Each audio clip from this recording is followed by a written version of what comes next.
साथियों, आज जो मैं फाइनली वीडियो लेके आ गया हूँ जो है दिव्यांग घरौंदा योजना 2025।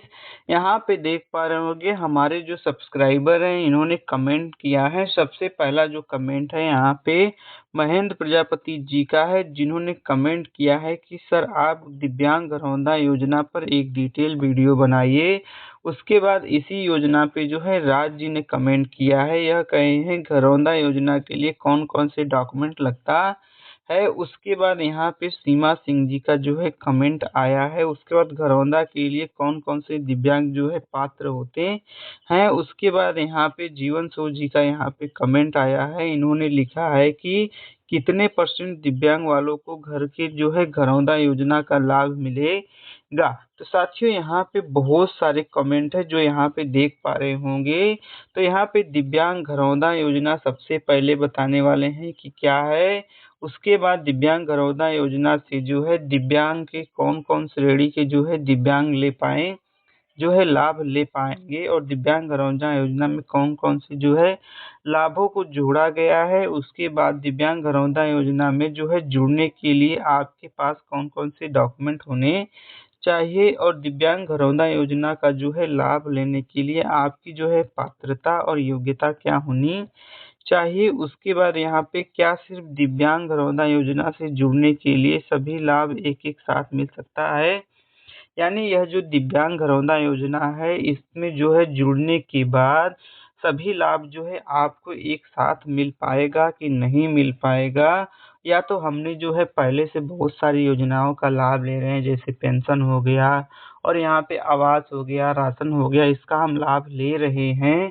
तो हमें जो है दिव्यांग घरौंदा योजना का लाभ लेने के बाद उन सभी लाभों का लाभ नहीं ले पाएंगे। और यहाँ पे दिव्यांग घरौंदा योजना का जो है आवेदन फॉर्म है, किस प्रकार भरना है। तो नमस्कार साथियों, बहुत बहुत स्वागत है आपका इस यूट्यूब चैनल में। तो साथियों, यदि आपने इस चैनल को सब्सक्राइब नहीं किया तो नीचे एक काले कलर का बटन है, उसे दबाकर आप चैनल को सब्सक्राइब कर लीजिए। तो साथियों, आइए इस वीडियो की हम शुरुआत करते हैं। तो यहाँ पे सबसे पहले आपको बताने वाले हैं कि जो दिव्यांग घरौंदा योजना है यह क्या है। तो साथियों, आपको बता दें कि दिव्यांग घरौंदा योजना 2025 कोई अलग से योजना नहीं है, बल्कि यह नेशनल ट्रस्ट द्वारा व्यक्तियों के लिए घरौंदा नामक एक अस्थायी आश्रय देखभाल योजना का हिस्सा है। तो साथियों, यह कोई योजना नहीं है बल्कि एक ट्रस्ट के द्वारा जो है नेशनल ट्रस्ट जो है द्वारा दिव्यांगों के लिए यह आश्रय और अस्थायी देखभाल का योजना का जो एक हिस्सा है, जिसे पूरे भारत में लागू किया गया है। साथियों, यह जो है पूरे भारत में चलाया जाता है। यह उन दिव्यांग व्यक्तियों के लिए है लिए है जो जीवन भर किसी आश्रय और देखभाल की आवश्यकता पड़ती है, यानी उन दिव्यांग जनों के लिए है जिन्हें जीवन भर किसी न किसी दूसरे की सहायता लेकर जीना पड़ता है। उन्हीं लोगों के यहाँ के लिए आश्रय और देखभाल के लिए आवश्यकता होती है, और उनको इस योजना के तहत बहुत सारे लाभ दिए जाते हैं, जैसे पेंशन हो गया, आवास हो गया, ट्राईसाइकिल हो गया, राशन कार्ड हो गया, पेंशन हो गया, राशन हो गया। जिन्हों जो बिना गार्जियन के दिव्यांग होते हैं, यानी जिनके पास जो दिव्यांग होते हैं कोई देखभाल करने वाला नहीं है, कोई गार्जियन नहीं है, तो उनके लिए यह ट्रस्ट जो है योजना लेके आई है। और करने के लिए हॉस्टल सुविधा भी उपलब्ध कराया जाता है, यानी उनको रहने के लिए घर नहीं है, या तो वह जो है किसी के सहारे हैं, उनका देखभाल कोई नहीं करता है सही से, तो उनके लिए यहाँ पे हॉस्टल का सुविधा भी है, जो नेशनल ट्रस्ट द्वारा जारी किया गया योजना है। वह अपने यहाँ ले जाकर जो है उनका देखभाल करती है, और उनको यहाँ पे ट्राईसाइकिल, राशन, पेंशन, आवास सभी चीज़ें जो है प्रोवाइड कराती हैं। उसके बाद साथियों, यहाँ पे बात करेंगे यहाँ पे कौन कौन से जो है दिव्यांग इस श्रेणी में आएंगे लाभ लेने के लिए, किन किन दिव्यांगों को जो है लाभ मिलने वाला है, कौन से श्रेणी के जो दिव्यांग होंगे इस योजना के लिए पात्र माने जाएंगे। तो दिव्यांग जो उनका जो है राष्ट्रीय न्यास अधिनियम 1900 जो है 99 में शामिल दिव्यांग, जैसे यहाँ पे आप देख पा रहे होंगे ऑटिज्म, सेरेब्रल पाल्सी, बौद्धिक दिव्यांगता और बहुदिव्यांगता। आगे बताएंगे वीडियो में कि यह कौन कौन से दिव्यांग किस श्रेणी में आते हैं। तो साथियों, में से कम किसी एक से प्रभावित होना चाहिए। उसके बाद दिव्यांगता की आयु 18 वर्ष से जो है अधिक होनी चाहिए। उसके बाद निराश्रित पुरुष और महिलाएं भी इसमें आती हैं जिन्हें किसी कारणवश समर्थन नहीं प्राप्त हो पा रहा है। अनाथ बच्चे भी यहाँ पे आ सकते हैं जो माता पिता के बिना रहते हैं। दिव्यांग व्यक्ति सभी के श्रेणी के जो है विकलांग व्यक्ति इसमें शामिल होते हैं और बीमार व्यक्ति भी इसमें आएंगे, जैसे कैंसर हो गया, यहाँ पे कुष्ठ रोग है, सिकल हो गया, सेल जैसे बहुत सारे बीमारियों से अगर पीड़ित हैं, कोई देखभाल करने वाला नहीं है तो आप भी इसमें आते हैं। विधवा महिलाएं आती हैं जिनका कोई देखभाल करने वाला नहीं है। तलाकशुदा महिलाएं भी आती हैं जिनका यहाँ पे कोई जो है देखभाल करने वाला नहीं है। परित्यक्त महिलाएं भी इसमें आती हैं जिनका कोई देखभाल करने वाला नहीं है। और यहाँ पे देख पा रहे होंगे 35 वर्ष से आयु से अधिक अविवाहित महिलाएं भी इसमें आएंगी। कैदी भी आएंगे जो जेल में सजा काट रहे हैं, उनका भी कोई देखभाल करने वाला नहीं है। तो यहाँ पे जो है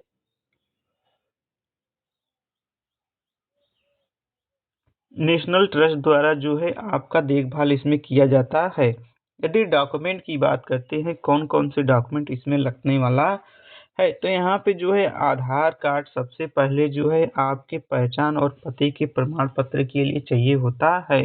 उसके बाद यहाँ पे पासपोर्ट आकार की फोटो यहाँ पे लगती है जो है नया होना चाहिए। आय प्रमाण पत्र लगता है और आपके बैंक खाते से संबंधित डॉक्यूमेंट जो है आपका बैंक पासबुक हो गया या तो कैंसल चेक हो गया या तो बैंक स्टेटमेंट आप यहाँ पे दे सकते हैं जो है कि IFSC कोड के साथ आपको चाहिए होता है।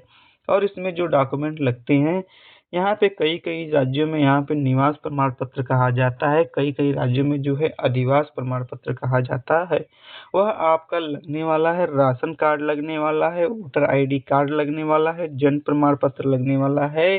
यदि आप कहीं पे पढ़ाई कर रहे हैं तो आपके जो है शिक्षा से संबंधित भी डॉक्यूमेंट आपको यहाँ पर देना होगा। उसके बाद बात करते हैं इसमें लगने वाले जो है डॉक्यूमेंट कौन कौन से आपको बनवाना है। तो सबसे पहले आपको बता दें कि घरौंदा केंद्र में नामांकन के लिए आवश्यक डॉक्यूमेंट, यानी जो घरौंदा योजना है इसमें कैसे आपका नामांकन होगा, कौन से डॉक्यूमेंट वहाँ पे चाहिए होता है।